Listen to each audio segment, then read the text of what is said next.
Welcome into 3 Up, 3 Down. I am your host, Rob Wong, and how about those Blue Jays who continue to get the job done? They are now a game and a half back of the final wild card spot as they win their third in a row against the Boston Red Sox. I am recording this prior to the series finale when Max Scherzer heads to the Hill to take on Peyton Tolle. It will not be an easy matchup for the Blue Jays. Tolle, one of the better left-handers around, but with the way things are going right now, you definitely cannot count out this Blue Jays team. The Never Say Die Jays, the Cardiac Kids, not exactly the 2025 version of the Blue Jays that were so successful in the second half of the season, but this team is just finding a way to get the job done by the slimmest of margins. Every game seems to be tight. There are no blowouts by any means, but they don't ask how, they just ask how many at this point of the season, and the Blue Jays continue to get the job done. And I think what's impressed me the most is just all the unsung heroes, or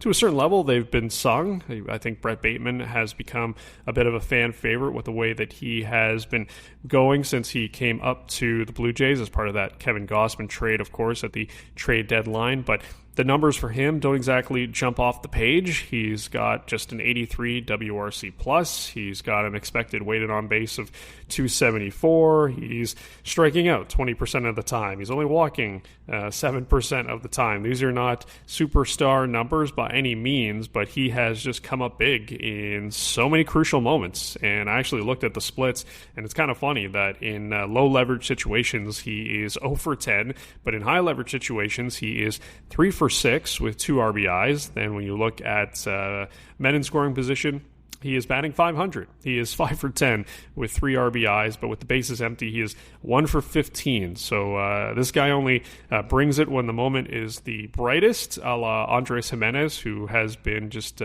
unbelievably clutch so far this year, and I guess even historically, because a lot of people have been talking about that he's been one of the most clutch players coming up in big moments over the last 5 years. So maybe Jimenez rubbed off on Brett Bateman a little bit there, but kind of fits the mold of what Toronto sports fans love, a guy who gets the most out of his abilities, maybe not the biggest guy, maybe not the strongest guy. He's a pretty fast guy, though, so he's definitely one of the speedier players on this baseball team, that's for sure. But he is that blue-collar type of athlete that fans in this city really gravitate to, sort of similar to Ernie Clement, of course. So you can sort of see the blueprint here, where a guy like Brett Bateman quickly is becoming a fan favorite and could be a staple on this team for quite some time. What is his ultimate ceiling? I think that, of course, is still up for debate. I think some people have sort of slotted him already into the starting center field position next season. That very well could be the case, of course, with the situation with free agency and some of the options out there, not particularly sexy. A guy like Trent Grisham, of course, is going to be out there, but I think at this stage he is more of a corner outfielder than he is a center fielder. We saw him, of course, him and George Lombard had that cross-up in New York the other night and had that ball drop. If that's Brett Bateman, that ball's getting caught very easily. So Trent Grisham, while the bat is intriguing, I'm not sure there's a fit on the defensive side in center field. But anyways, that's a future conversation. But it just goes to show that Brett Bateman has done a lot of things here that the Blue Jays organization feels pretty good about, and they went and got him for a reason. And it is kind of funny how this always works, and I get it. People had an affinity for Kevin Gausman, one of the best pitchers in team history. Nobody wanted to see him get traded, and you're thinking with a guy of his caliber and his brand name, you're going to be able to bring in a higher caliber prospect. And I don't think anyone, myself included, had ever heard of Brett Bateman prior to the trade deadline. And when the trade was consummated, I think a lot of people said, oh, it's a pretty light return. I felt similarly. Pretty light return for Kevin Gausman. You're getting guys at the bottom end of the Cubs prospect pool. And now that we've gotten to see a little bit of Brett Bateman, you understand why the Blue Jays targeted a guy like him who is close to the major leagues, and here he is now. Does a lot of things that can be part of a successful baseball team with his contact ability and his ability to field and run. So, yeah, makes sense why the Blue Jays felt like he would be a good target in a trade for Kevin Gausman.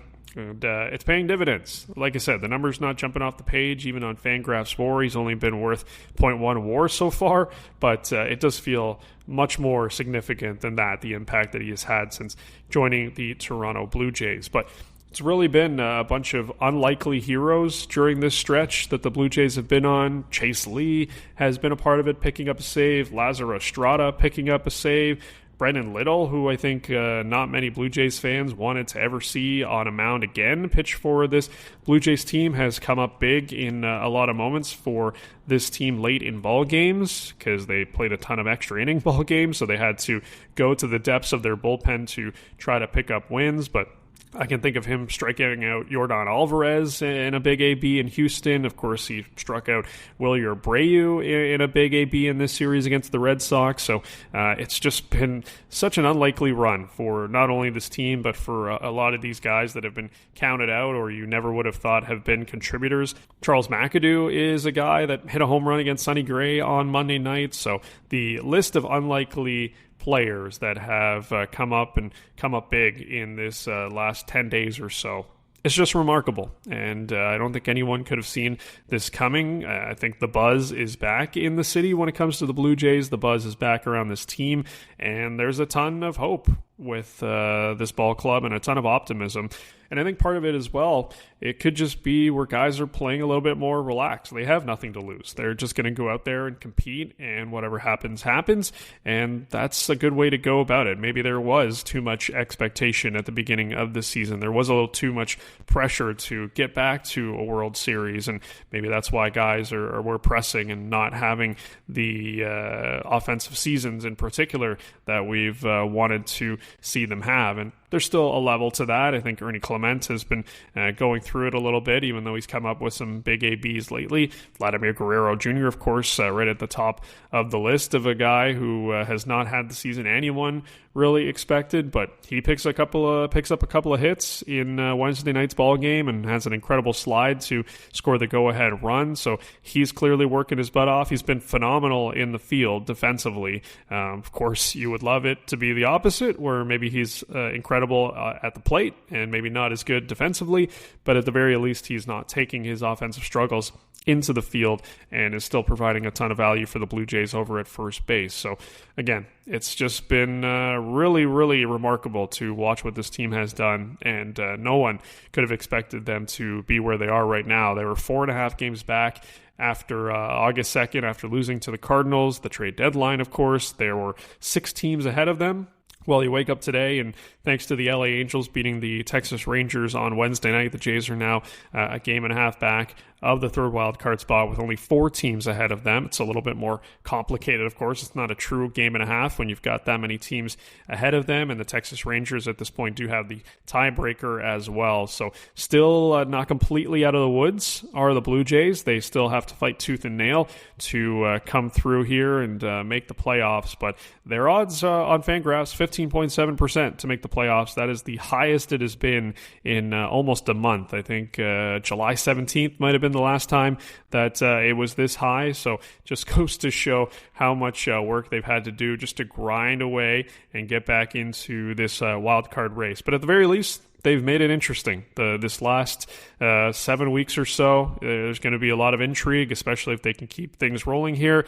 It's not going to be easy, of course, with the upcoming schedule. After the Red Sox, the Blue Jays will take on the Yankees this weekend at Rogers Center. Then they head out to Tampa Bay to face the Rays, and we always know how terrible of a time it is at the Trop. And then they head back to New York to take on the Yankees for 3 games next weekend. So this upcoming 10-game stretch that they've got here is going to be difficult. But after that, things open up. You get the Royals, you get the Mariners, you get Cleveland, who's ahead of you. You get the Royals again, the Athletics, who are terrible, Baltimore, Detroit, Texas, Baltimore, Cincinnati to wrap up the season. So if the Blue Jays can somehow get out of this next 10-game stretch doing something maybe not similar to what they're doing, because they're on this really strong run right now, but if they can go 5-5, if they can go 6-4, then they're going to have a shot here. And that's something I don't think a lot of people would have expected. Like I said, just about 10 days ago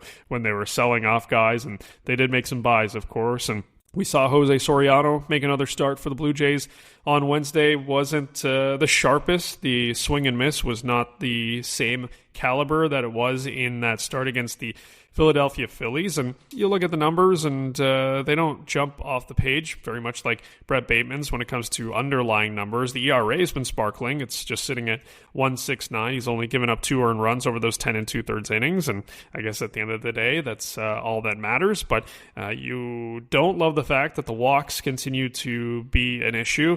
The Blue Jays, of course, are going to be working with him on that. Dylan Cease, it was the same thing at the beginning of the year. And maybe it's too much to expect that to be curbed in just a couple of starts, but the strikeout rate is down as well, going from 24.9% to 16.7% so far with the Jays. There was obviously a ton of hard contact as well in that game against the Red Sox, so it wasn't perfect by any means, and I'm not out on Jose Soriano. I still have a ton of belief that the Blue Jays are going to turn this guy into an incredible pitcher, but just of note that early on here, outside of the ERA and the results, it hasn't looked as good as it has at times for him this year, especially when the Blue Jays faced him earlier this season. It's pretty clear the talent is undeniable. The raw skills and raw materials that he has with that arm, with the nasty sinker and the breaking ball, throwing 99 miles an hour, like there's just a ton of love. And I love the fact that he's got a ton of swagger out there as well. Like the body language,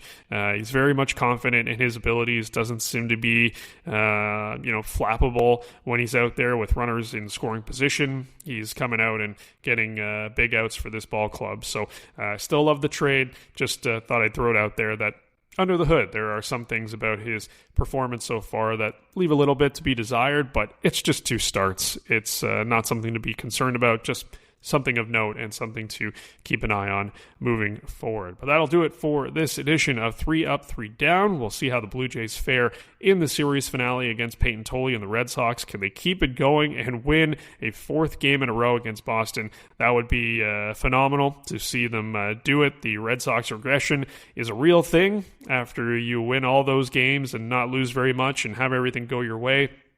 Eventually, it's going to turn, and that's unfortunately for Red Sox fans what's happening right now is they are banging their heads against the wall watching this ball club against the Toronto Blue Jays, who continue to be the kryptonite for the Red Sox this year. The Red Sox can beat everyone, but the Blue Jays have their number, very similar to what the Rays seem to do every year against the Blue Jays as well. But you can follow me on Twitter at RobWong34. Make sure to give the podcast a like or a thumbs up. 5-star review on Apple Podcasts and Spotify as well helps us out with the algorithm and for people to find this pod. Thanks again for listening. I'm Rob Wong. We'll talk to you again next week on another edition of 3 Up, 3 Down.